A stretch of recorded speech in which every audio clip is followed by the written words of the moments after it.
Love at Wolf Creek, by Eileen Sheehan, writing as Eileen Francis. Notice: portions of this book could prove too graphic, violent, or sexually explicit to the sensitive reader. Reader discretion is advised. Prologue. April 1865. Cannons roared and gunshots echoed off the distant hills. They blended with the cries of men as they were taken down in droves. He looked into the eyes of his neighbor. There was fear mixed with something else. Regret? It was probably regret. He knew he wasn't the only one who wished he'd reconsidered joining up with his Confederate brethren to fight for something he didn't even believe in. Aiden Kennedy owned no slaves. Having immigrated from Ireland with his mother and two brothers, he was all too familiar with the concept of one person owning another. They called it indentured servitude in his homeland, but it was nothing more than slavery with a timestamp on it. He'd only been in Virginia for a week before war was declared. He'd started out in New York, but the reception for Irish immigrants was poor and they were forced to live in conditions they wouldn't ask a rat to enter back home. His mother contracted tuberculosis on the trip over and died shortly after they landed. His older brother, William, was killed by a blow to the head in an exhibition match by an opponent as big and strong as a bear within a week of setting foot on land. That left him and his younger brother, Colin, to make their way in a strange and foreign land. Colin was killed by a runaway wagon after stepping out of a tavern while pissed. Aiden was disheartened and devastated. There was fortune awaiting back home. Sadly, it was attached to his father, who was a ruthless brute. The way his mother had gathered them up and snuck away in the middle of the night would have surely set his father off. Aiden had no doubt that, if he stepped foot on Irish soil, his father would beat him until he longed for death.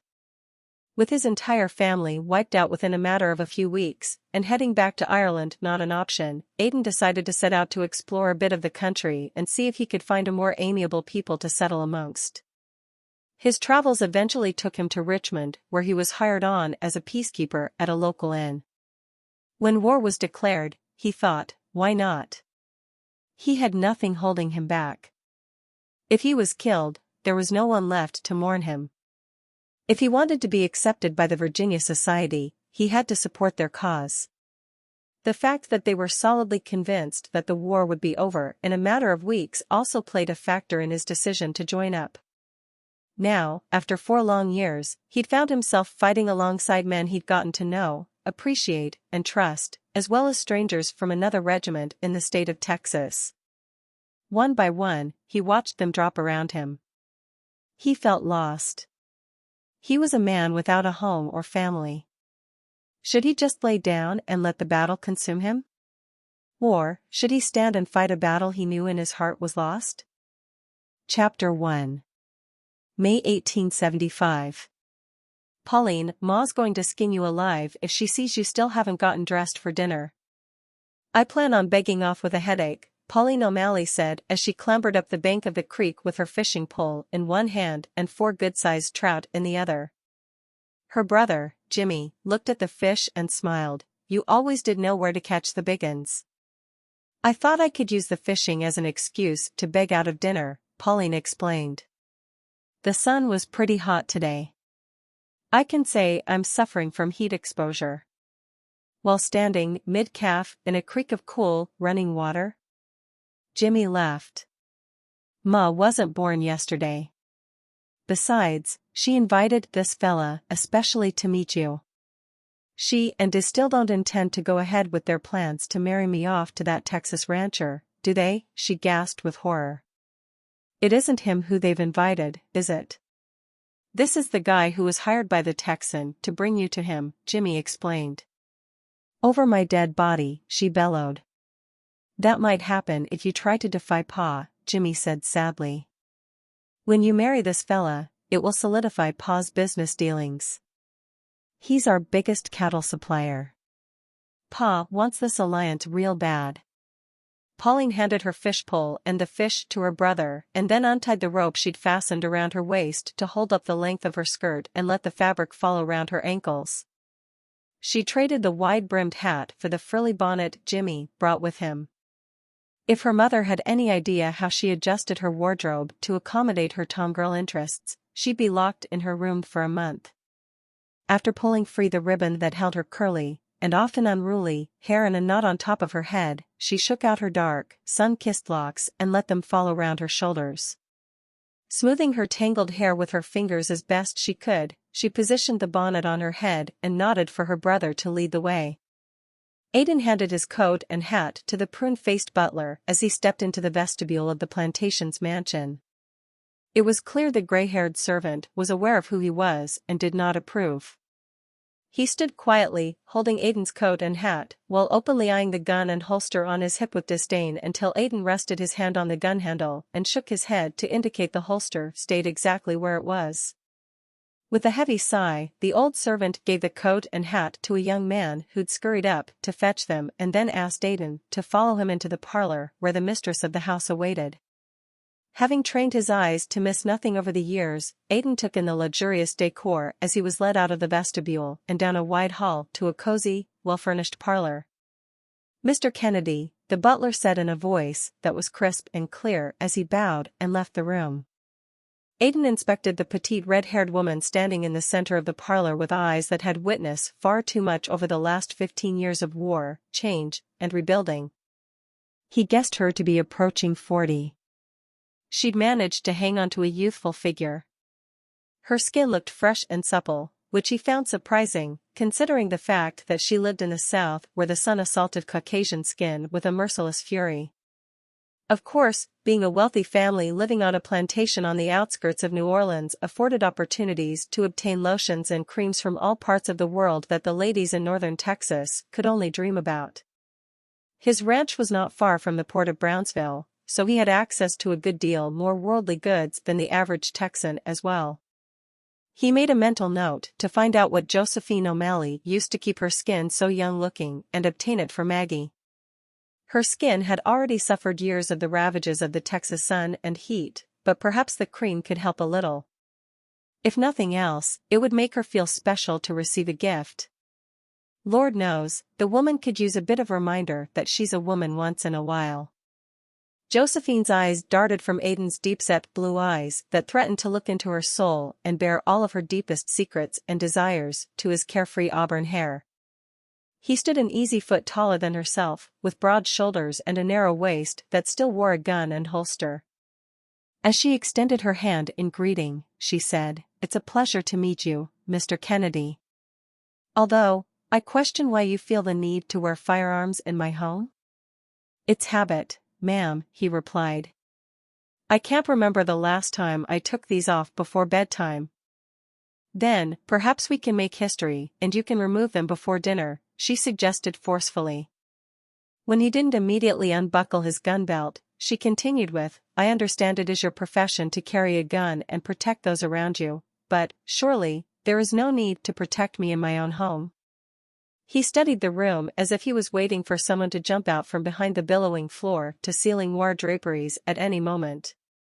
Once satisfied, he slowly removed his gun belt and set it on a nearby side table. "Mr. Kennedy," bellowed Dennis O'Malley as he bounded into the room with his hand extended. "'Tis a pleasure to meet a fellow Irishman." Just because his name is Kennedy, doesn't mean he's a fellow Irishman. He could be of Irish heritage. For all you know, he was born and raised in Texas, Josephine snapped, while still smiling and studying Aiden to the point he felt uncomfortable. "Do you think I'd leave the safety of me daughter in the hands of a man I didn't investigate first?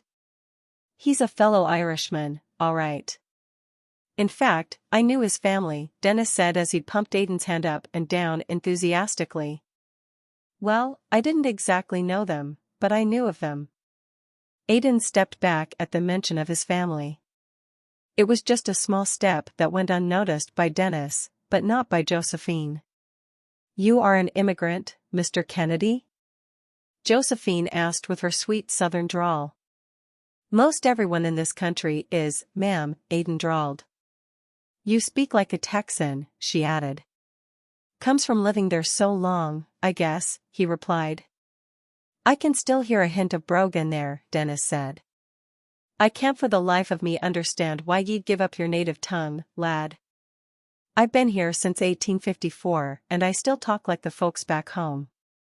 Would ye prefer I reverted back to me brogue? Aiden asked. He'd worked so hard to shed his Irish accent that it felt foreign to resume it for the benefits of the O'Malley family. Dennis cocked his head as he studied Aiden for a moment and smiled. The Texas accent suits ye, lad. Aiden was taken by surprise when he found himself smiling. It was years since he'd felt relaxed around strangers. In Texas, relaxing around strangers without your gun on your hip could prove fatal. Yet, here he was with his gun belt resting on a nearby side table and a broad smile, displaying his perfectly straight, white teeth. The butler entered the room with a note for his Irish mistress. She excused herself to read it and then, with a scowl on her lovely face, she excused herself from the room. Dennis seemed not to notice as he poured them both a brandy. It was Aiden's habit to drink very little, but he accepted the brandy from his host and sipped it out of politeness. There was something about Dennis O'Malley that made him miss his homeland. Perhaps it was because it was the first he'd heard his native tongue since the war took him to Texas. Pauline lay on her bed, feigning sleep, as her mother stormed into the room. "Headache, is it?" Josephine hissed as she pulled the cord to summon Pauline's attendant. "We'll get you some powders to take the edge off, but you will attend dinner. Is that understood?"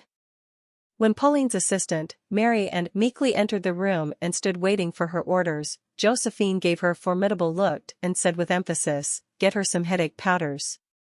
Then, have her in the purple dinner dress and fix her hair as best you can. Dinner is in 15 minutes, and I expect to see her seated at the table." As she headed for the door, she turned and added, "This marriage means a lot to your father's business. I expect you to behave and not do anything that would make Mr. Kennedy wire Mr. McCann that he's making a mistake. Do you understand?" Pauline let out an exasperated huff as she grudgingly watched her mother leave the room as quickly as she entered it. "No need for the powders, Mary, and I was trying to get out of dinner tonight." "You need to cover your skin better when you are outside," Marian clucked. "You are getting a bronze tint. If you are not careful, people will think you are mulatto." "One more thing for mother to fuss about," Pauline sighed. "Can I help it if I brown easily?"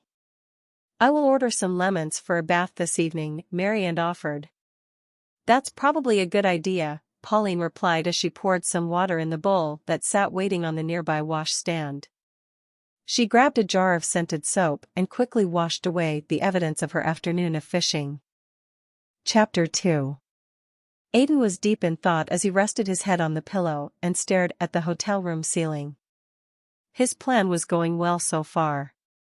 Even though Dennis O'Malley claimed to have investigated him, he'd managed to keep his true identity from them. It was fortunate that he'd operated his business with Angus McCann as his front man. Sometime during their years of doing business together, Dennis got it into his head that Angus was the owner of the Bar J&K Ranch. Neither Angus or Aiden felt the need to set him straight. When the offer for a union of families and businesses through marriage to his daughter, Pauline, was extended to Angus, the cantankerous old cowboy took pleasure in joking about what kind of a husband he'd make for a pampered New Orleans society princess as he handed the proposal to the true owner of the ranch.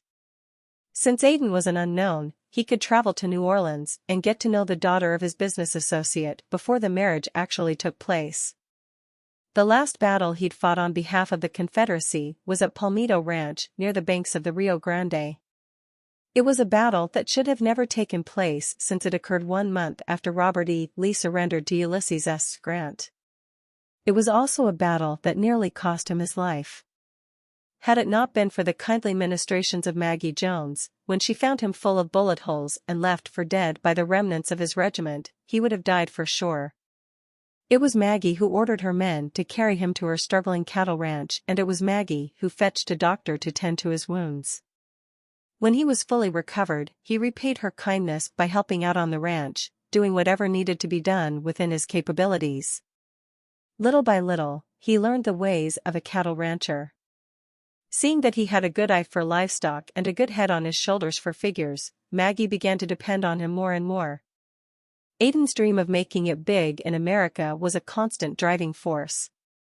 When he was certain Maggie's ranch was no longer struggling and was running smoothly, he approached her with his intentions to leave and get a spread of his own. He and his siblings managed to get their hands on some of the family fortune in preparation for their new start in America. Since he was the only one left, all of the money belonged to him. It was simply a matter of finding land and getting started. Maggie didn't hesitate to offer him majority shares in her ranch. There was a small spread of land bordering hers that was up for sale. It wasn't enough to start a ranch with, but it would make an impressive addition to the one she already had. Since Maggie and her place were the first things since he'd left Ireland that felt like home to him, and he was practically running the ranch already, Aiden agreed. With Maggie being about the age of his mother and admittedly tired, the partnership was made in favor of Aiden being the primary owner. She felt it was only fair that he assumed the greater portion of the ranch ownership.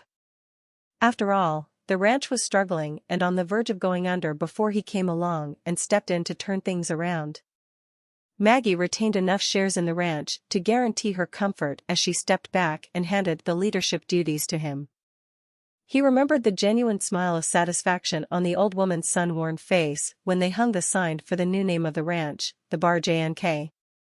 As the country settled down after the war between the states and there was less of a need to supply beef to the military, the ranchers found themselves reaching further for their customers. During a visit to his family in New Orleans, the head ranch hand, Angus McCann, heard about a businessman named Dennis Sheehan who was developing a solid meat packing and export business. He owned a plant that would treat both beef and pork in preparation for shipping it up and down the East Coast, as well as inland. His business was thriving and his need for suppliers was great. Angus was so excited about the potential Dennis offered the marraige that he wired Aiden with the information almost immediately. He emphasized that although a good distance away, with the help of the newly built railroad, driving their cattle to New Orleans wasn't as big an obstacle as it would have been before the war.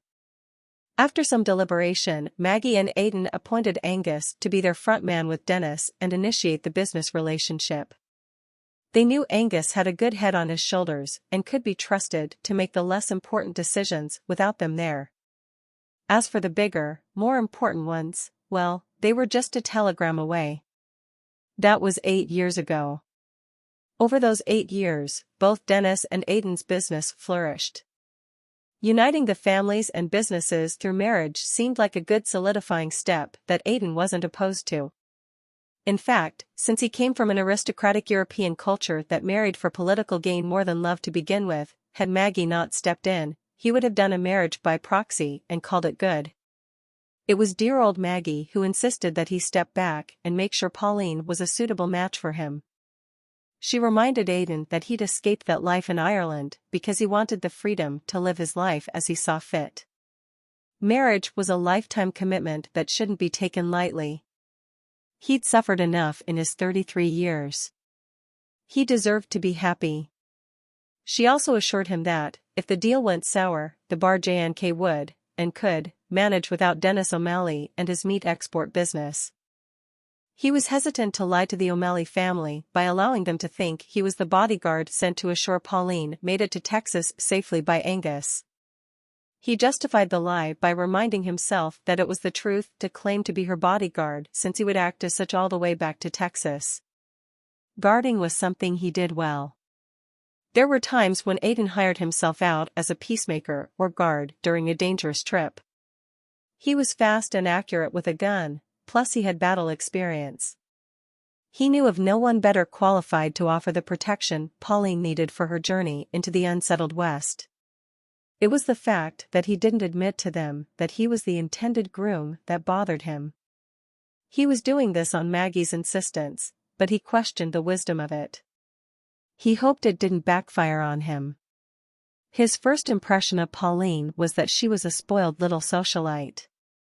He supposed it was to be expected. He'd seen it while growing up in Ireland. Why should it be any different here, especially when the O'Malley were Irish immigrants? Aiden's family was of considerable wealth, but he'd been anything but spoiled.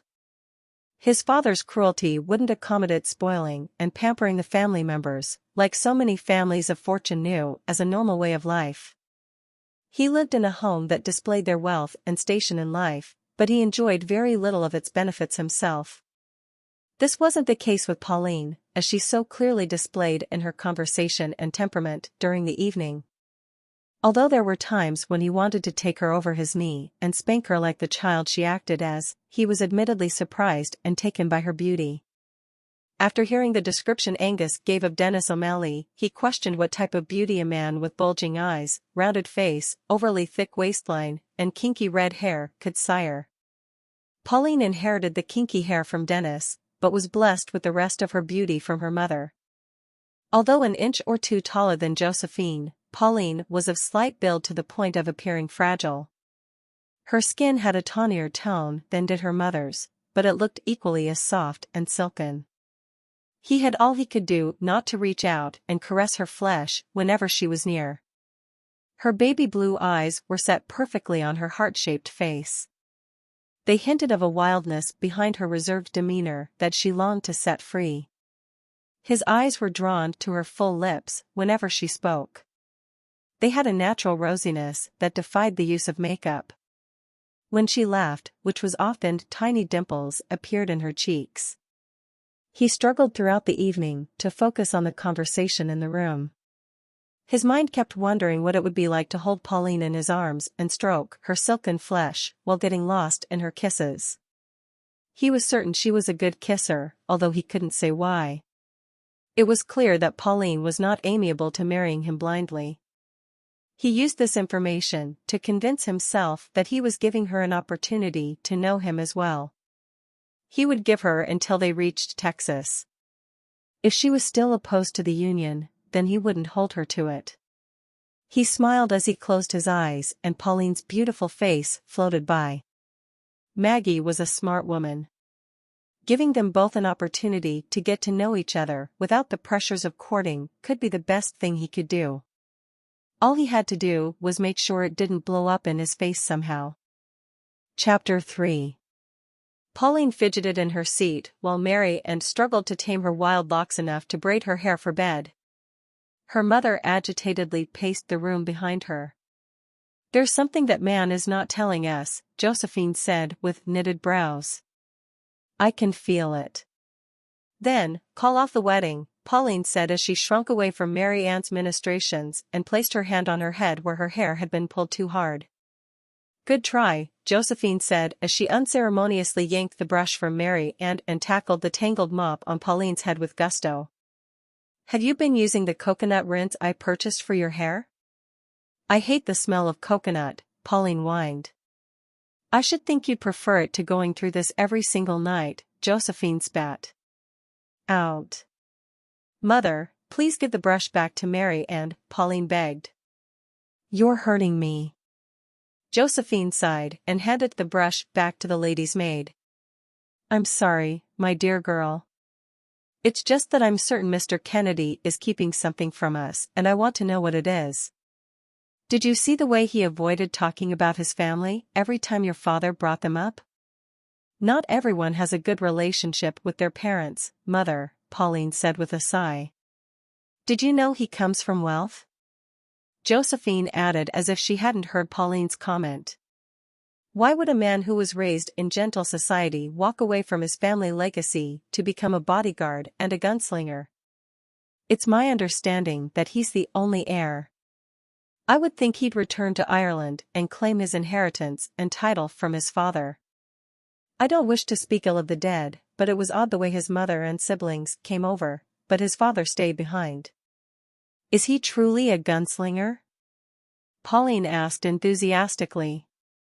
"From what I understand, he's fast with a gun," Josephine said. "So, he shoots well," Pauline chuckled. "I should think that would be a bonus in a bodyguard. Did you know his skills are for hire?" Josephine continued. "I would imagine he's being paid to fetch me, Mother," Pauline said patiently. "Unless you charmed him into carrying me off to the slaughterhouse out of the goodness of his heart." I'll have you know, young lady, that your father and I never laid eyes on one another until the day of our wedding. It's considered wise to allow your parents to find a suitable match for you to assure your security and happiness in life, Josephine hissed. If I'm not mistaken, it isn't my happiness father has in mind, Pauline drawled. I'll hear no more of this. We have only a few more days together before Mr. Kennedy whisks you off to meet your future husband. I'd like them to be pleasant days, if you don't mind. Why do I have to go to him? Why isn't he coming to me? Do you even know what Angus McKim looks like? Pauline practically screeched.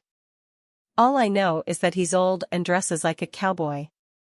Of course, he dresses like a cowboy, Josephine snapped. He owns one of the most prosperous ranches in Texas. As for his looks, well, be grateful he's not handsome. A husband with looks and money is a dangerous combination. You'll find you won't have to worry about unscrupulous females competing for your husband's pockets if he's less than desirable to look at. Doesn't it bother you in the least that he's more your age than mine? Pauline asked with teary eyes. Josephine looked startled by her daughter's remark. In her day, it was considered desirable to marry your daughter off to a man of advanced years. It was those advanced years that allowed him to acquire the means to keep her in comfort and style. There was also the possibility of the husband leaving her to enjoy the remainder of her life as a free, young, and wealthy widow. Marrying for love was a rarity, so the prospect of being left a wealthy young widow was a desirable thing. She found it difficult to believe that her daughter did not understand that. Are you going to sit there and tell me that you would rather marry a penniless young upstart than a well-to-do man of advanced years? Josephine gasped.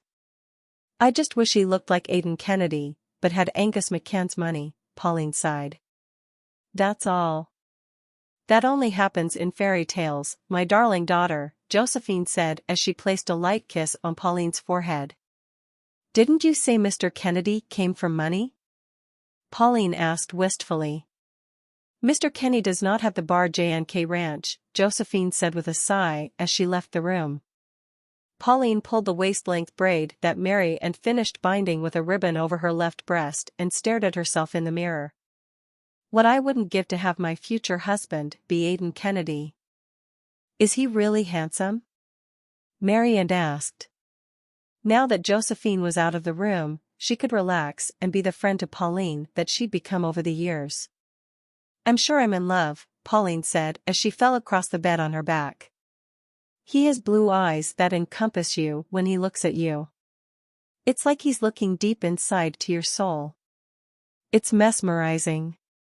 His hair is a beautiful sun-streaked brown that he wears in an I don't care kind of fashion. It suits his personality.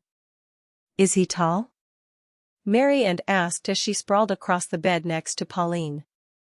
I felt small when he stood next to me, yet safe. He has big, broad shoulders and slender hips, Pauline sighed. You looked at his hips? Mary giggled. Pauline giggled back and confessed that she watched him put his gun belt on before he donned his coat and hat. She was completely smitten by the handsome and dangerous gunslinger, Aiden Kennedy, and totally disheartened that she was being married off to a Texas toad. She asked Mary to wake her early enough to slip out of the house before anyone was awake. She found solace while fishing in the creek. She wanted to return to there in the morning to be alone and think. She'd been lucky to have a good catch. Maybe it would happen again. A good catch always helped lighten her mood. This has been the prologue and chapters 1, 2, and 3 of the historical Western romance, Love at Wolf Creek by Eileen Sheehan, writing as Eileen Francis. Read by Jenny.